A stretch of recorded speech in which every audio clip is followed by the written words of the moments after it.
Hello, this is Unicorn Star Goddess, and welcome to my channel, my Neon Metal Unicorns, and I wanted to tell you a bit about myself and my spiritual journey. I thought that, maybe it would be a little fun to get a background of myself and my spirituality. The reason I find it to be a good thing to tell you about my background is because you get to know me a little bit better as a person, and maybe you can find it a little bit more relatable. A lot of people here that have subscribed to me, done collaborations with me and all that stuff, they're part of my soul family, soulmates, and other things like that. And I just feel like that we could be honest with each other because, we are all spiritual people, and we all, in one way or another, believe pretty much the same thing. Alright, well, I'm going to get to my journey. I'm going to start at the age of 5 because that is as far back as I can remember to where my journey started to begin. So let's see. When I was about 5 years old, people thought I was weird, but I think that is probably due to me being an old soul. Could be like starseed type stuff. They thought I was weird. I was bullied. I'm sure that a lot of people that have this kind of thing have dealt with the bullying and all that stuff, but I'm going to tell you what happened with me at the age of 5, and then I'm going to go on to what I am today and how I got here. Alright? Okay, so I feel like my journey started at the age of 5 years old. I could hear my spirit guide speaking to me, like clairaudience. So that was the first thing that I recognized, one of my gifts. I didn't know it was a gift. I just thought it was normal because, little kids and stuff. But, I didn't feel afraid when she was talking to me. I was just a little bit more curious. When she was speaking to me, she would always tell me, "Don't be afraid. I'm here to help you. I'm here to protect you." Stuff like that. But when I was, in the daytime, I would tell my parents, "Hey, there's a lady speaking to me through the wall," and I didn't know what it was. And, they didn't say anything to me too much about it. They looked more confused, but where I showed them that the lady was talking to me, that I thought they would put like a picture up over it. Maybe they would try to cover it up or something like that. I didn't know, but it kept happening. And then I would have these weird visions of what I think now is one of my last past life deaths. So I'll tell you about that right now. So I could hear I would go into a trance, like a weird trance, like I was halfway awake and halfway asleep. And I felt like I was in the middle of like a war or something. I could hear I think what I heard was like Indians making their calls, and I could hear people with kind of a southern accent yelling, but I heard yelling and screaming. And let's see, I felt like I was in the 1800s, in the middle of the American and Indian War. And I saw the surroundings. It was like a meadow plain area in the south, and I could see people running around shooting and fighting, and I think I was hit in the crossfire. The last thing I saw before I blacked out was a man on a horse in a grayish blue clothing. He looked over at me, and then he rode away.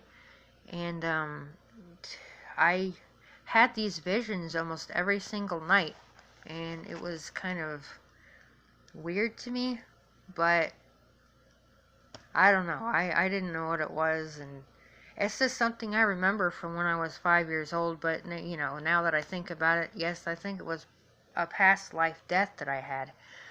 Alright, so moving on to something else that I can remember about my life.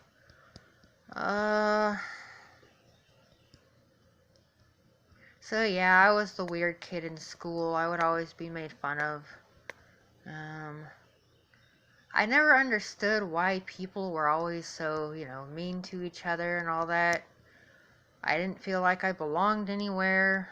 I would always hang out with, like, the more loner kids, because I was a loner myself.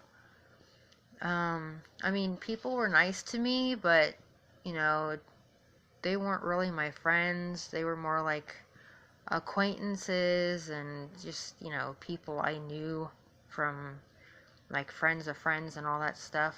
But I would pretty much keep to myself. I was more the kid who liked playing video games and watching fantasy movies like Lord of the Rings, The Last Unicorn, and all that kind of stuff. I was always into the wizardry and magic and all that stuff, but I didn't understand why. I just really liked it.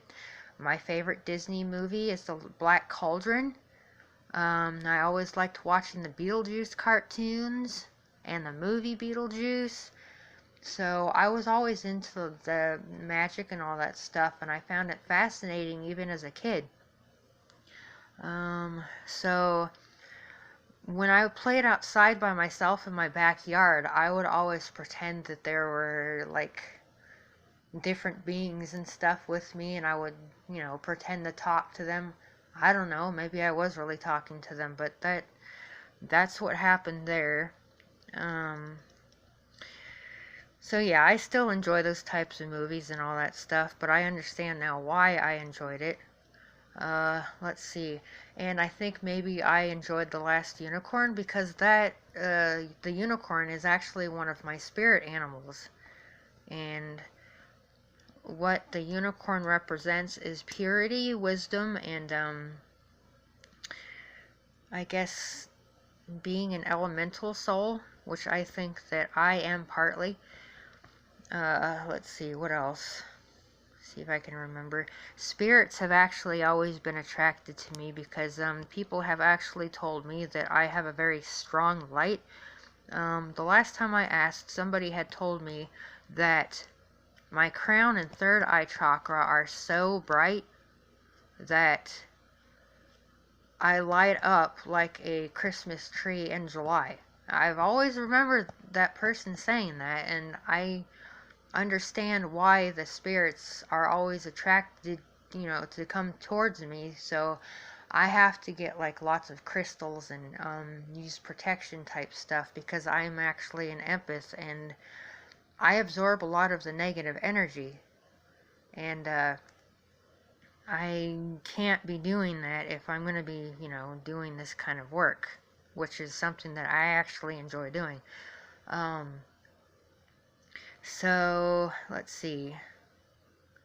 I've actually had 2 instances where I've had psychic attacks. I'll tell you about both of them. One of them, I was in a haunted apartment, and I would see things move around by themselves. I had an exercise ball that got pushed across the room, about 2 feet, and another instance where I could see something staring at me from the back room. It had, like, red eyes. I actually did go to sleep in that room for a little bit during the day because I guess I was tired, but I ended up having a dream, which some people call sleep paralysis, where you feel like you're awake but asleep at the same time. And I saw a friend of mine turn into a demon and hop up on the bed. The demon looked like, I don't know if you've heard of the 72 demons of Solomon, but the demon actually looked like the demon of, what is it, Falcalor? I think that's what it is, what the demon's name is, and it jumped up on my bed, and it put its paws on my chest. So I looked it up after I was able to wake myself up out of the weird paralysis, and that's what I found. So this spirit was actually part of the 72 Demons of Solomon. And if you want to look it up, you're more than welcome to. Okay, the second instance was, I am actually a very, like, a high level type soul, and I was trying to do some work on another high level soulmate of mine, and I had gotten, I guess, attacked by one of the karmic people that they had in their life, and the person was coming, or not the person, but the 5D soul was coming after me, and I couldn't wake up, so I had to roll around in my bed. I didn't know that, I was rolling around, but I ended up falling off the bed and waking up. So I was able to get out of that, and I talked to one of my friends, and she told me that both those instances were not sleep paralysis, they were psychic attacks on me because of the fact that I am a very bright light towards the 3D world, and it is very, how do you say it, very, very intimidating towards the dark of the stuff, the dark side of things. It's very intimidating for it, so it is trying to get me to not do my work or follow my path, which is something that I am very, very, very willful towards doing. And no matter if the dark comes after me or not, I'm still going to be working on it. It does not matter to me whether those things come after me or not, because I know that I have the protection of the angels and all of the higher up spirits. I know that I'm protected, so I'm not afraid of that. And to be honest with you, if you ever deal with the lower level spirits, which I have before, you can't show them fear, and if they do come to talk to you, just show them respect, and they'll show you respect, but you can't be fearful of them. I don't normally work with them, but I'm just giving you some advice if you are going to work with them. And also find the ones that don't retaliate against you if you're going to be using them, because there are some that actually do that. Because I also do study occult philosophy, so that actually does come with the territory of studying occult philosophy, which another high level soulmate of mine does, used to at least. I don't know if he does it now, but in his spare time he did do that, and I also study up on that stuff too. So let's see if I can think of another thing. Oh yeah, I actually, in that same apartment, had a instance happen where I had a friend sleeping over, and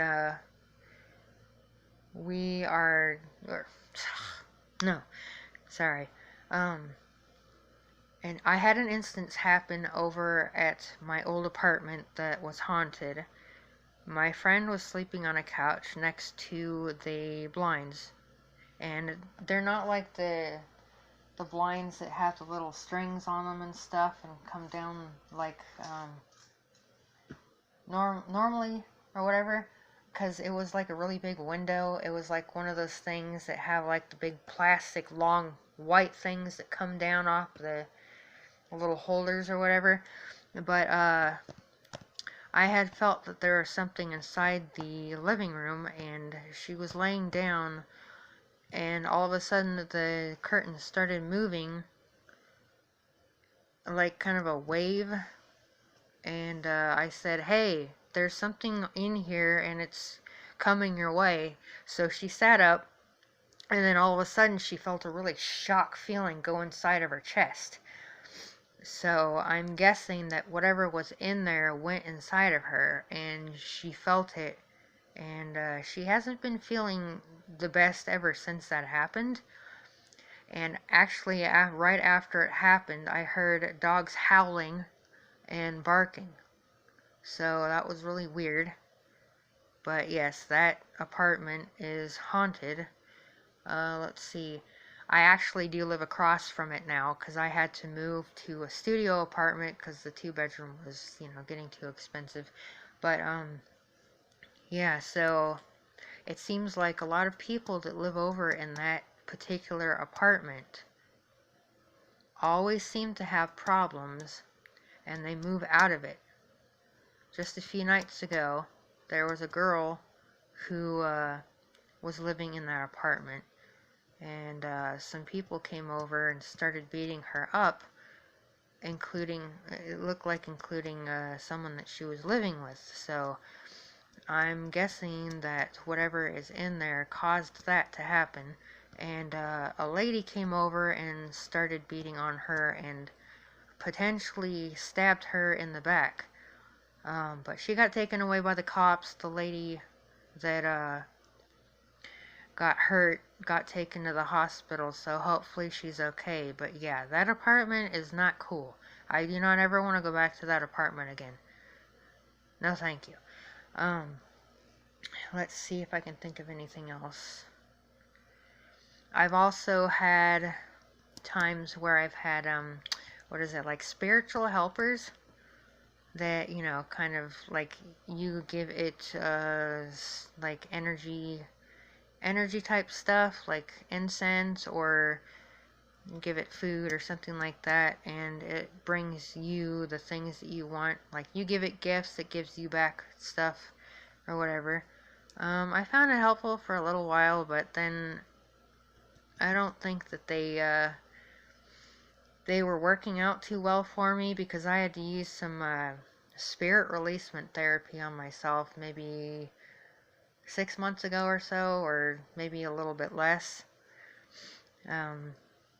because something wasn't settling right, and I figured out that who I thought was some of my spiritual guides and angels and all that stuff were actually lower level spirits trying to take advantage of me, so I got rid of those.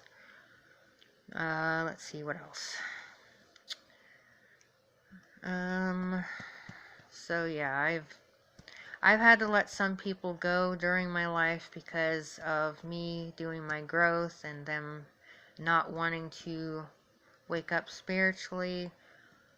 I'm pretty sure that a lot of you have had to do that too. I know it can be difficult sometimes because you might like love the person or have like feelings for the person or something like that, but I mean, if they aren't growing and you are, and they are low level energy, you can't have that in your life if you want to grow spiritually and be your authentic self. Let's see, what else?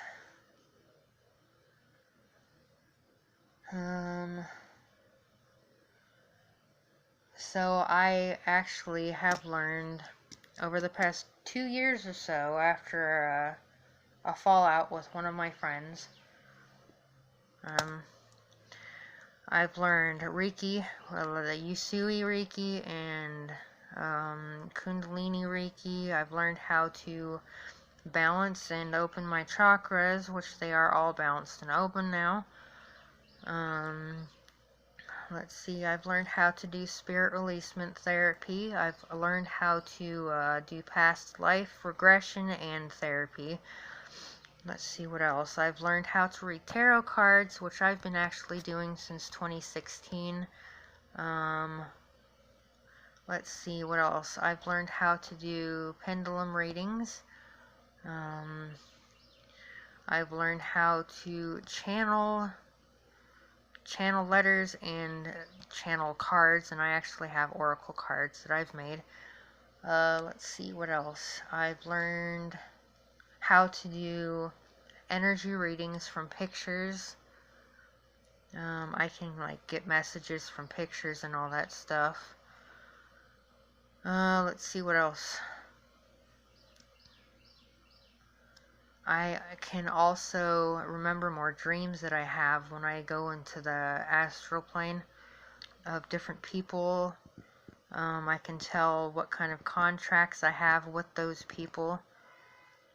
You know, like karmic contracts, whether or not they're soulmates, high-level soulmates, karmic soulmates, soul family, so on and so forth.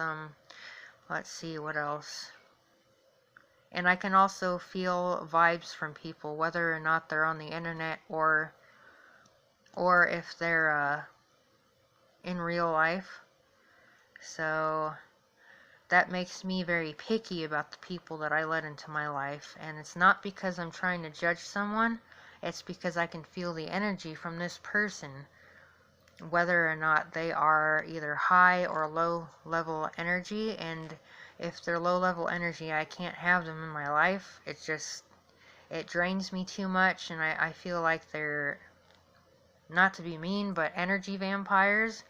They like drain my energy, and I can't take that. Also, I have a really hard time at being in jobs because I have to be around a lot of people, and that is also draining for me. What else?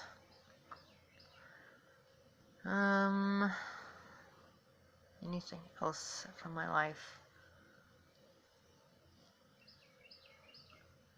But what I've figured out throughout all of this healing and opening of chakras and all that stuff is that, yes, I'm a starseed. I am an empath / earth angel. I am actually part of the elemental family. I'm not quite sure which one it is, either elven or fairy. And let's see what else. I've also figured out that I have been here, coming back to Earth, let's see, I think since the Jesus times, which is like biblical and all that stuff. I am Atlantean, and I have also lived on other planets. Like I said, I'm a starseed. My main planet is Neptune, so I'm guessing that most of the time on the planet Neptune, that's where I've been. I'm not exactly sure what kind of starseed that would be, but I know that I'm Neptunian, which also crosses with my moon sign, which is Pisces, and Pisces is ruled by Neptune. So I think this also helps with my psychic abilities and the empath part of myself. Yeah, so I hope that you enjoyed this and enjoyed hearing more about my life and about my spiritual journey and all the things that I've learned over the past years that I've been doing my spiritual stuff. Alright, my neon metal unicorns, I hope that you enjoyed the video. Please like, share, subscribe, and like I said before in all my other videos, that I am having a deck giveaway. I'm giving away 2 decks to 2 different people, and once I reach about 950, 900 or something like that, I'm going to start putting up and asking who would like to join the contest, and whoever the 2 people that win will get to pick the decks that they want from my decks that I've made so far. And yeah, so just keep liking, subscribing, sharing, and share with your friends, family, and whoever you know that likes the spiritual type stuff and tarot readings and oracle readings and all that stuff. Alright, I will talk to you later, guys. Bye.